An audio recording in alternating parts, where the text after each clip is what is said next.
Hello दोस्तों, मेरे channel पर आप सभी का स्वागत है। आज के इस बोर्ड वायरिंग को आप ध्यान से देखिएगा। इस बोर्ड में एक 2 वे स्विच लगा है और ये एक 1 वे स्विच लगा है। ये नॉर्मल स्विच है दोस्तों, और ये एक इंडिकेटर है, एक 2 पिन सॉकेट है और ये एक 5 पिन सॉकेट है। तो इन सभी का वायरिंग कनेक्शन करके मैं आपको इस वीडियो में दिखाऊंगा। इस तरह का बोर्ड वायरिंग शायद आपने पहले नहीं देखा होगा, क्योंकि मैं स्विच के साथ इस बोर्ड में कैपेसिटर का भी कनेक्शन करूंगा। तो चलिए इसकी वायरिंग करके मैं आपको दिखाता हूं। सबसे पहले हम 5 पिन सॉकेट के फेज वाले पिन में फेज के तार का कनेक्शन कर लेते हैं। यहाँ पर मैंने लाल तार यूज में लिया है फेज के लिए। 5 पिन सॉकेट के एक तरफ L और दूसरे तरफ N लिखा होता है, तो जिस तरफ L लिखा होता है वहाँ पर हमें इस तार को लगा देना है। अब इसी तार को हमें 2 पिन सॉकेट के नीचे वाले पिन में लगाना है। तो चलिए दोस्तों, मैं इस तार को यहाँ पर लगा देता हूँ। अब देखिए, इसी में एक तार और लगाना है हमको और फिर इसे अच्छे से कस लेना है। अब देखिए दोस्तों, अब हमें इस तार को यहाँ पर लगाना है, इंडिकेटर के नीचे वाले पिन में लगाना है। आप चाहें तो इस तार को इंडिकेटर के ऊपर में भी कनेक्शन कर सकते हैं, यह काम कर जाएगा।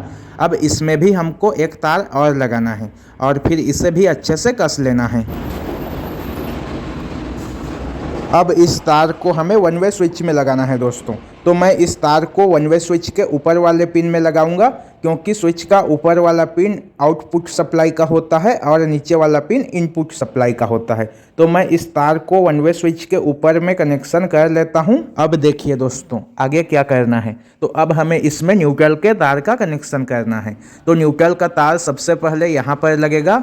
यहाँ पर N लिखा हुआ है, तो यहाँ पर हमें न्यूट्रल वाले तार का कनेक्शन कर लेना है। यह बोर्ड मैं LED बल्ब जलाने के लिए बना रहा हूँ। अगर आप इस बोर्ड से LED बल्ब जलाएंगे तो LED बल्ब 10 साल तक खराब नहीं होगा। देखिए दोस्तों, इस न्यूट्रल वाले तार को हमें 2 पिन सॉकेट के ऊपर में लगा लेना है और फिर इसी में एक तार और लगाकर कस लेना है। अब इस न्यूट्रल वाले तार को हमें इंडिकेटर के ऊपर वाले पिन में लगाना है। यह ऊपर वाला पिन खाली है, तो हमें यहाँ पर न्यूट्रल के तार का कनेक्शन कर लेना है। अगर आप मेरे चैनल पर पहली बार आए हैं तो प्लीज़ दोस्तों चैनल को सब्सक्राइब कीजिए, और अगर आपको यह वीडियो पसंद आए तो वीडियो को लाइक तथा शेयर कीजिए। अब देखिए दोस्तों, आगे हमें कैसे कनेक्शन करना है।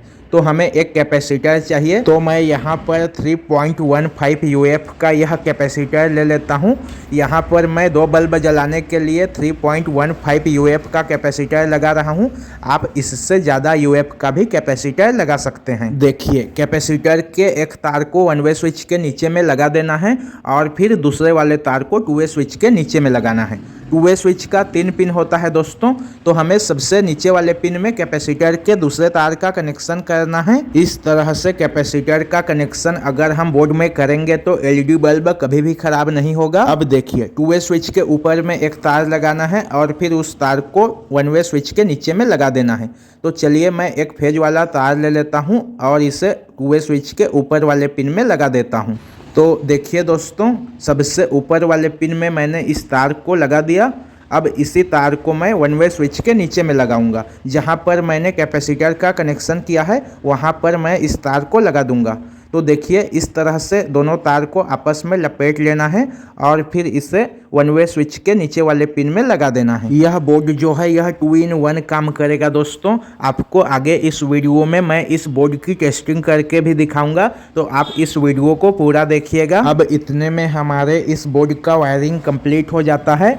अब हमें इसमें सप्लाई के तार का कनेक्शन करना है। तो सप्लाई कहाँ कहाँ देना है, देखिए। फेज सप्लाई तो हमें स्विच में देना है। जो 2 वे स्विच है उसके बीच वाले पिन में हमें फेज सप्लाई देना है। तो मैं यहाँ पर लाल तार को लगा देता हूँ, क्योंकि यह लाल तार फेज सप्लाई का है।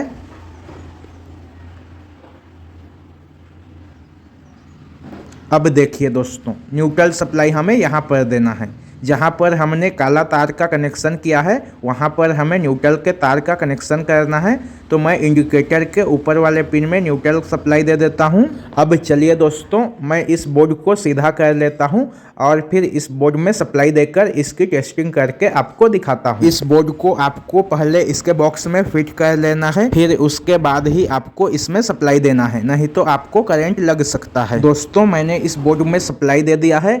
अब मैं इस बल्ब होल्डर के तार को यहाँ पर लगा देता हूँ। अब मैं पहले आपको इस बल्ब होल्डर में 100 वाट के बल्ब को जलाकर दिखाता हूँ, फिर इसके बाद इसमें एलईडी बल्ब को जलाकर आपको दिखाऊंगा। तो देखिए दोस्तों, यह बल्ब वन वे स्विच से ऑन होगा और जैसे ही हम टू वे स्विच को ऑन करेंगे तो यह बल्ब धीमा जलेगा। अगर हम इस बोर्ड में 100 वाट का बल्ब जलाना चाहेंगे तो हमें टू वे स्विच को बंद रखना होगा, तभी यह बल्ब तेज जलेगा। तो हमें इसमें 100 वाट का बल्ब जलाने के लिए टू वे स्विच को ऑफ रखना होगा और वन वे स्विच को ऑन रखना होगा। अब चलिए मैं आपको इसमें एलईडी बल्ब जलाकर दिखाता हूं। तो मैं इस बल्ब होल्डर में 9 वाट का बल्ब लगा देता हूं। अब इसे मैं वन वे स्विच से ऑन करता हूं और साथ में टू वे स्विच को भी ऑन करता हूं। तो देखिए दोस्तों, मैं जैसे ही टू वे स्विच को ऑन करता हूं तो यह बल्ब और ज्यादा तेज जलने लगता है, जबकि 100 वाट का बल्ब टू वे स्विच को ऑन करने से काफी ज्यादा लो जलने लगता है। तो अगर हमें इस एलईडी बल्ब को लंबे समय तक चलाना है तो हमें टू वे स्विच को ऑन रखना होगा, क्योंकि अगर हम टू वे स्विच को ऑन रखेंगे तो हमारे एलईडी बल्ब को कम से कम वोल्टेज मिलेगा